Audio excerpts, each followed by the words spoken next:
Hey, welcome to this quick presentation of digital discipleship. So many people are always asking, what is really the value of digital discipleship? What is it that you really do when you work with churches? And I wanted to take a moment to just really explain it to you. And so I'm going to give you a lot, and I'm going to just drop just some really kind of straight at you kind of strategies because I really do believe that digital discipleship is something that is really poised to make a huge difference in our world. We've seen a ton of new churches sign up and plug into what we're doing. And it's been really awesome to just continue to add to our team and to add to the number of churches that are part of what we're doing. So I'm going to show you what digital discipleship is. But more than that, I'm really going to show you 4 practical problems that digital discipleship can solve within your church. All right. So let's just walk through this together and let's see what kind of value you get from it. So a couple of things I want you to think about. Number one, the landscape of the church has changed. With the onset of COVID-19 and all the things that have come along with it, one of the things that has happened is that we have seen really the rule book for the church kind of change a little bit. Now we can't necessarily be in person. And so we've got to gauge things differently. Not only that, but the way that we used to judge and gauge success in the church, that too has changed. We can't now just count butts in the seat or budgets or whatever it may be. Now we've got to look at something different. And the thing that I would argue is that as we redefine kingdom success, and as we really come into asking what's our kingdom responsibility, I think we discover that engagement is a solution, that we've got to engage people. We can't just have people in a spectator kind of setting where they just come in, they just watch and they go on. We want them to be in a place where they're engaging with what we're doing and they're actually a part. And so that's one of the values of digital discipleship, is that you're giving people an opportunity to engage. And so here's what we've got to understand. The doors of the church have never closed. The doors of the church are still open, but those doors are digital. And so what you've got to ask yourself is, how does your church work, or your ministry or your network work to pull people into a closer, more in-depth walk with God as they endeavor to continue to build the journey with your church? And that's one of the things that we've got to think about. We've got to think about, how do we serve the people of God as he sends them to us? People are constantly coming. People are constantly being sent our way. And so we've got to ask ourselves, what do we do with that and how do we handle it? And I believe digital discipleship is a solution to that. So let me show you really why we've got to think about this, because the next part of what you've got to wrestle with as a leader is, who will people become when they come with you? You see the picture right there, right? It's this idea that, you get to draft and design a new person, a new believer, a new disciple. What does that look like, right? And this is one of the places I believe you have to start, is that you have to start by asking yourself, who will people become when they become a part of our church? Will they become people who hear good sermons every week? Will they become people who get to participate in a good worship service?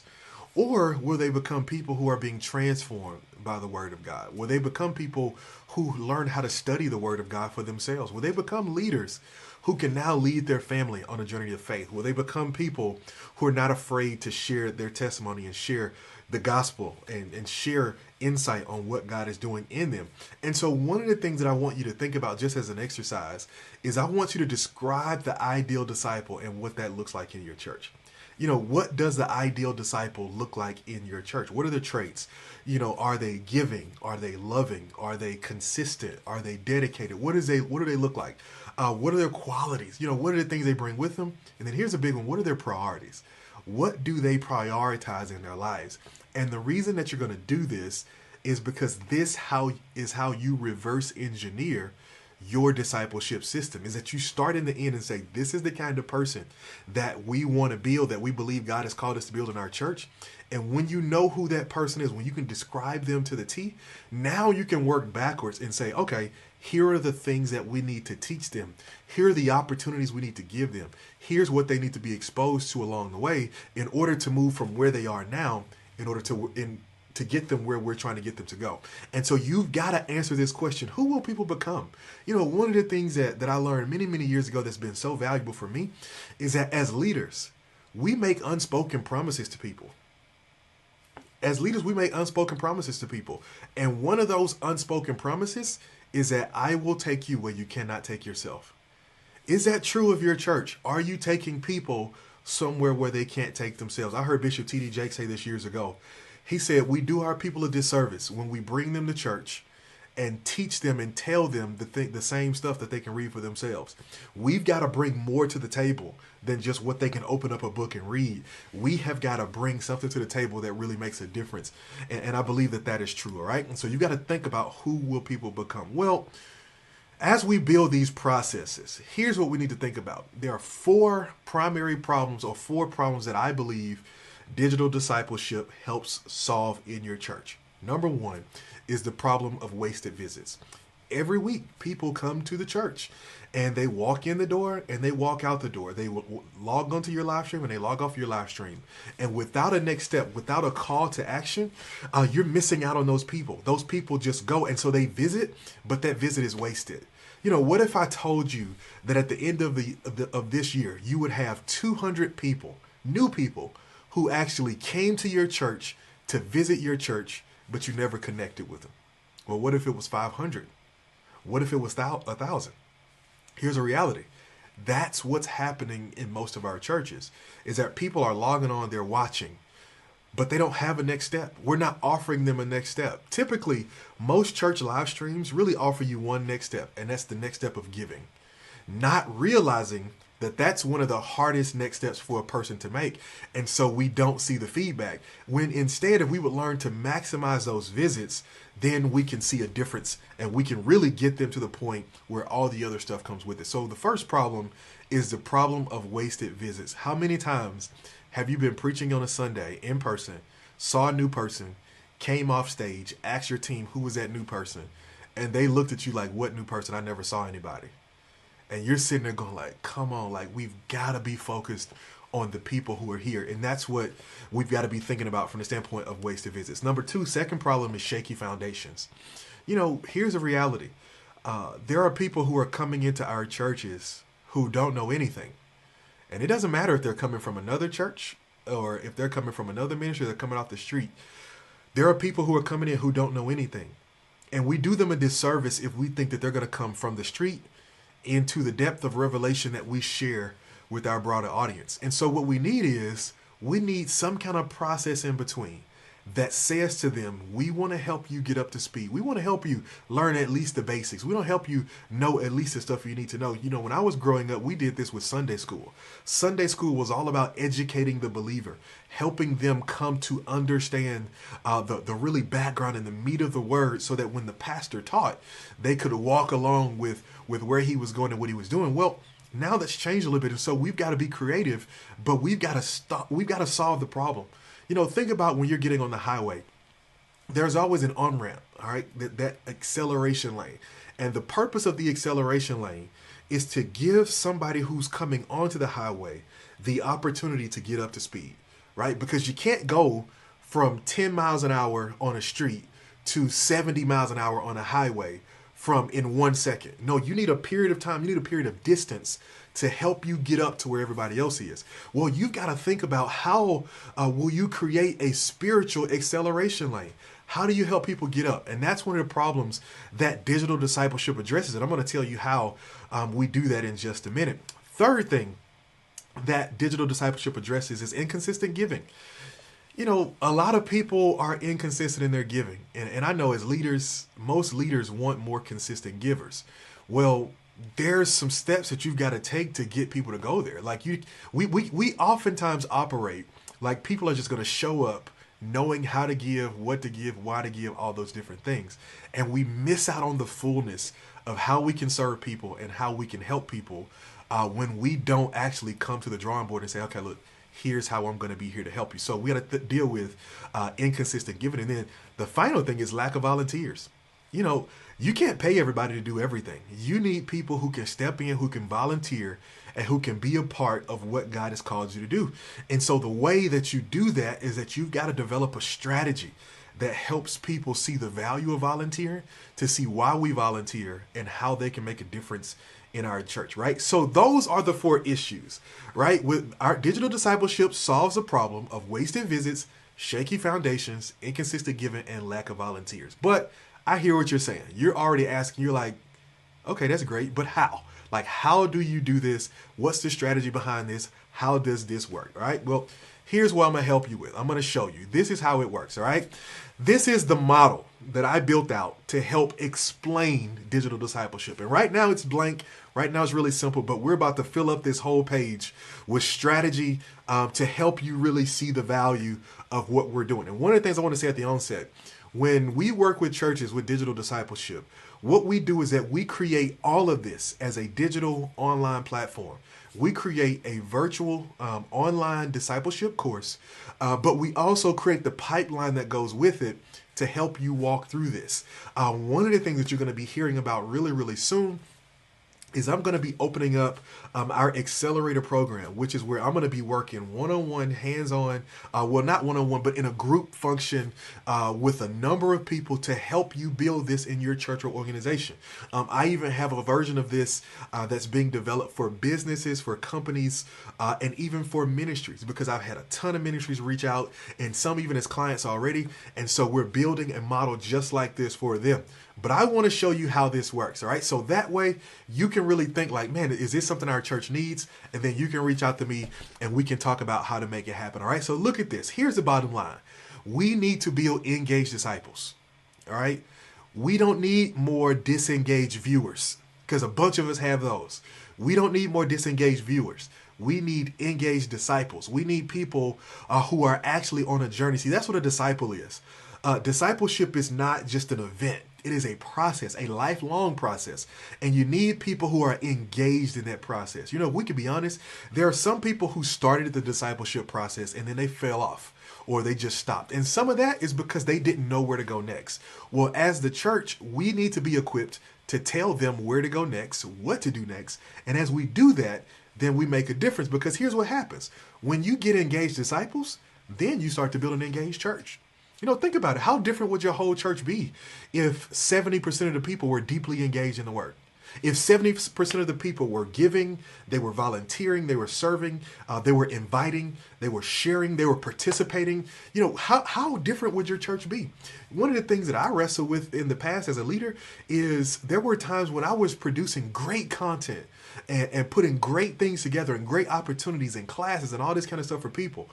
And it just wasn't enough people engaged. Some were, but you look out there at the masses of all the people on your email list, all the people on your church roster, all the people who like your Facebook page. You look at all those and you compare the people who actually participate to the number of people who are connected, and it can be discouraging.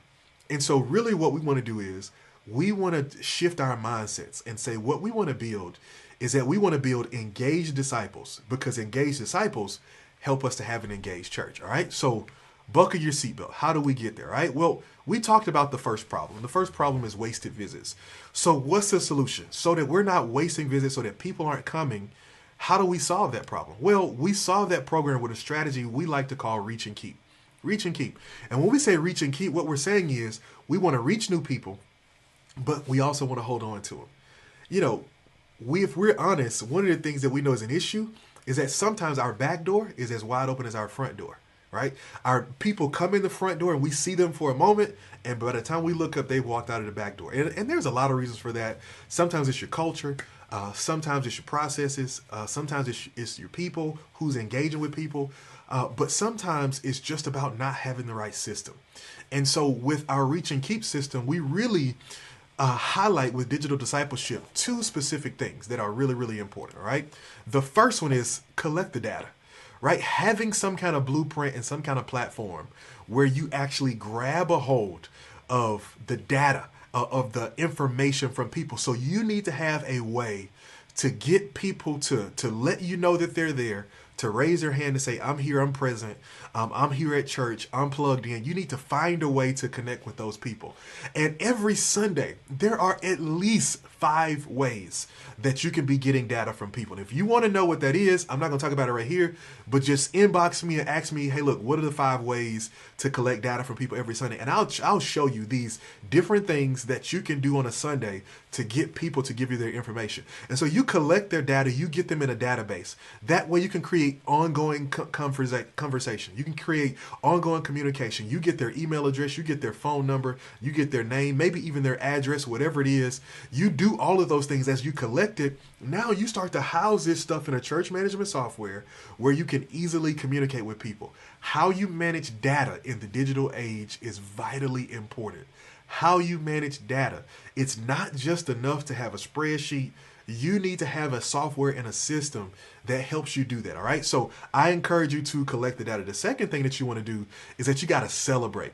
When people actually step up to the plate and become a part of the church and take the next step, you got to make a big deal out of it. And that's why we host and we coach our churches through hosting a virtual graduation.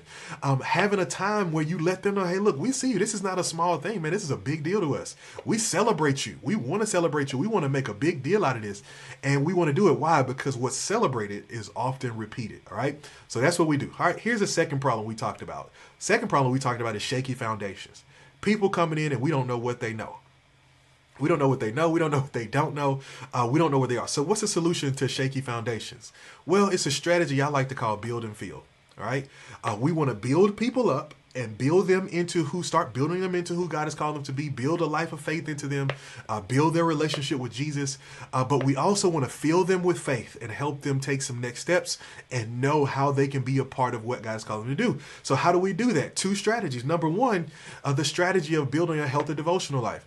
If you don't teach the people that God has given you how to feed themselves and how to grow up themselves, you will find yourself running a daycare and not a church.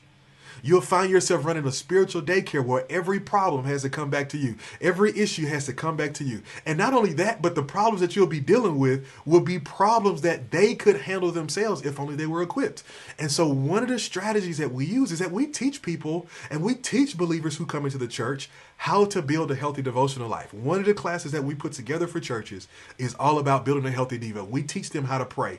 We give them a strategy for making sure that they can be consistent. We teach them how to read their Bibles. We teach them all these different things, but we do it so that they have what they need to take the next steps. And so that's about building the believer. We're not just building members, we're building kingdom citizens. And so we've got to help them take those next steps. And then the next thing we've got to do is that we've got to tell our people the story. You know, sometimes one of the reasons that our people lack faith is because they're suffering from what we call in the theological world, this spiritual eisegesis, right? Where all they know is just how to grab little pieces of the Bible and pull them out. But what we love to do with digital discipleship is let's spend a moment talking about how the whole story fits together.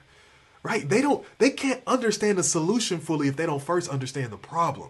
And so we walk them in these classes through the four-part story of man's relationship with humanity, and we teach them the whole story. We help them to understand how all of this fits together. And by doing that, what we do is that we set them on a firm foundation. And so now when you start teaching on some of the deeper things, when you start teaching on the Holy Spirit, when you start teaching on the tabernacle, when you start teaching on spiritual gifts, when you start teaching on fivefold ministry, when you start teaching on all of these different things of which Paul calls the meat of the word, they can go with you because their foundation has been set. So much of what we teach is wasted because people don't know the story. And so we've got to teach them the story. So that's a part of our strategy, all right? I hope this is getting good for you because it's getting real good to me, all right? What's the third problem we talked about? Well, we talked about inconsistent giving. Now, I know that there's probably not a single pastor who's going to ever argue with me about wanting to see more consistent giving. So what's the solution? We call it teach and text.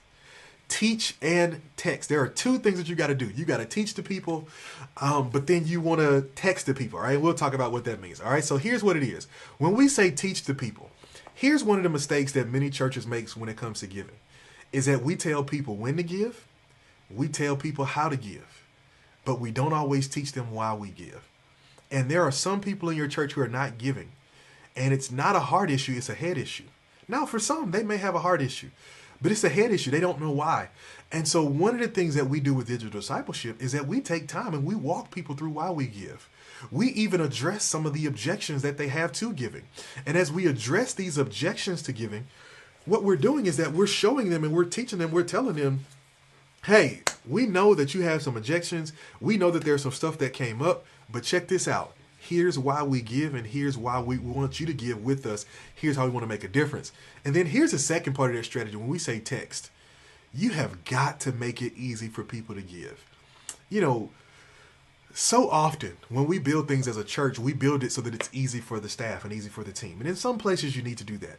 Giving is not one of those places. When it comes to giving, it needs to be easy for the people to give.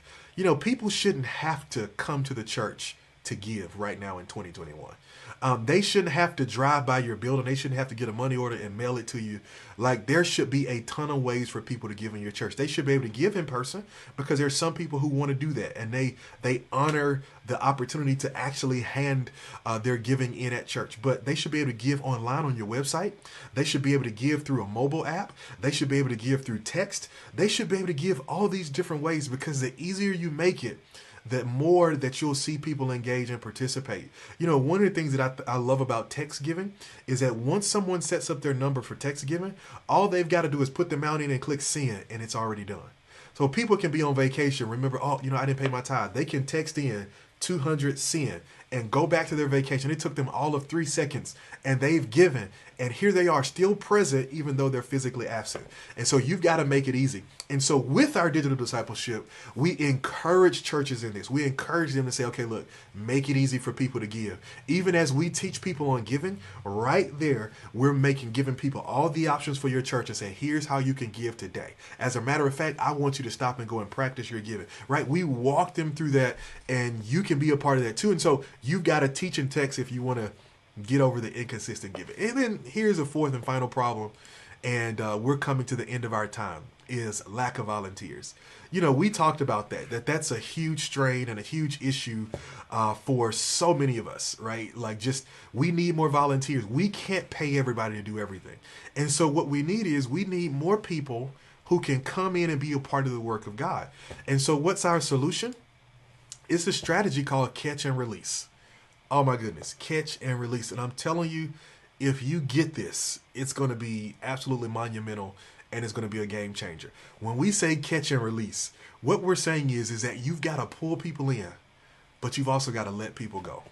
Can I tell you what's the move for the church of the future? It's not seating capacity. It's sending capacity. How many people can you send out into the work of God? That's going to be the difference. If we as leaders become these spiritual hoarders who just want to gather gifts and hold them for ourselves, then we will only be stuck with passive, non-moving kind of people. Because people who are really gifted and who are really called, they're not going to settle for just sitting here doing nothing for the next 3 years. And so we've got to have a strategy. And I'm not saying you throw people out there before they're ready. I'm saying come up with a strategy to get them ready, right? If you say, you know what, no, I need to get to know people, I need to trust people, whatever it is, fine. But develop that strategy and make it clear to you and make it clear to them. You know, we've got to make sure that we're not expecting people to just hang around because we said so without any end in sight. The kingdom is too in need for some of its best soldiers to be sitting on the sideline. We need people stepping up, and we've got to help them do that. So how do we do that? When we say catch people, one of the things that we encourage our churches to do is build community.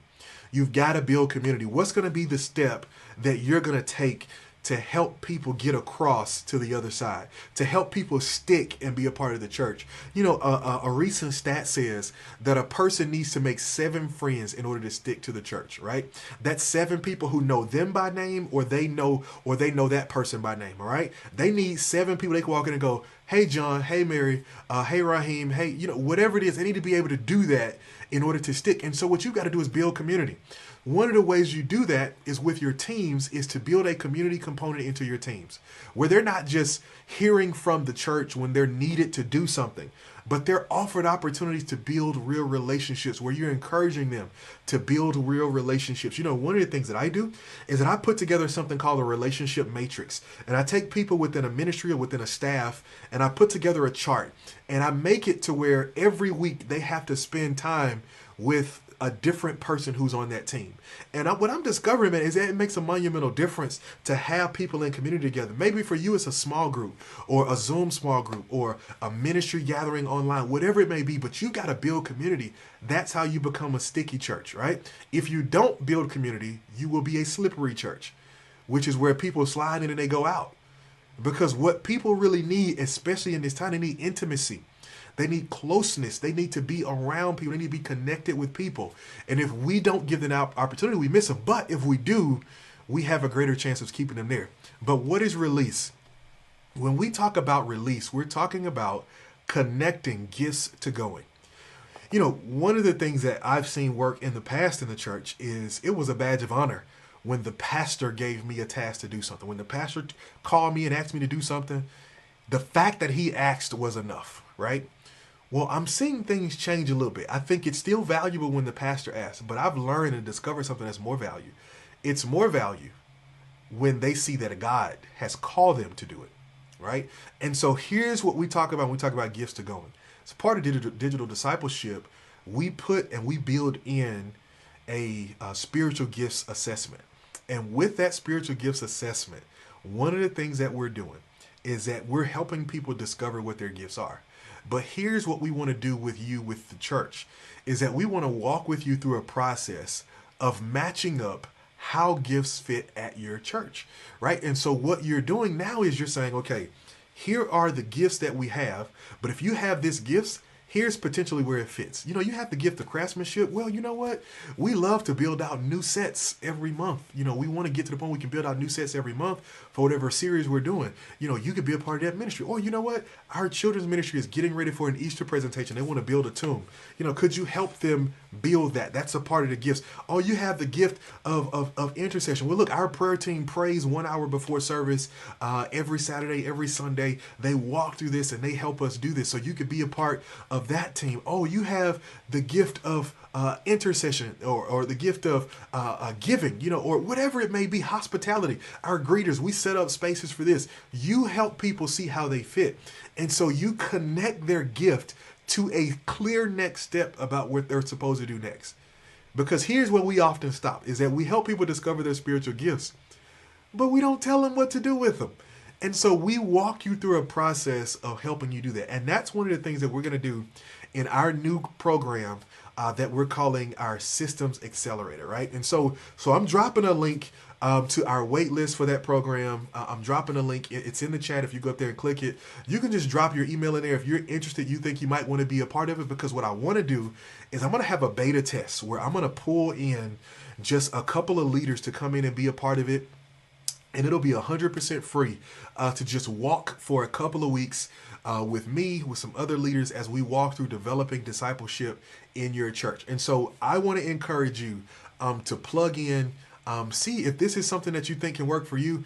Let's talk about it. I think it's very, very valuable. We have seen God do so much. At the recording of this video, we're just in the middle of February, and already in 2021, we have seen more than 1,000 people be blessed through the processes that we have built and created. And I'm telling you, it is amazing to see what God is doing. And you can be next, and you can be a part of it. All right. So thank you so much for checking this out. Also, I put the link in the chat where you can jump in. We can chat together. We can talk. You want to have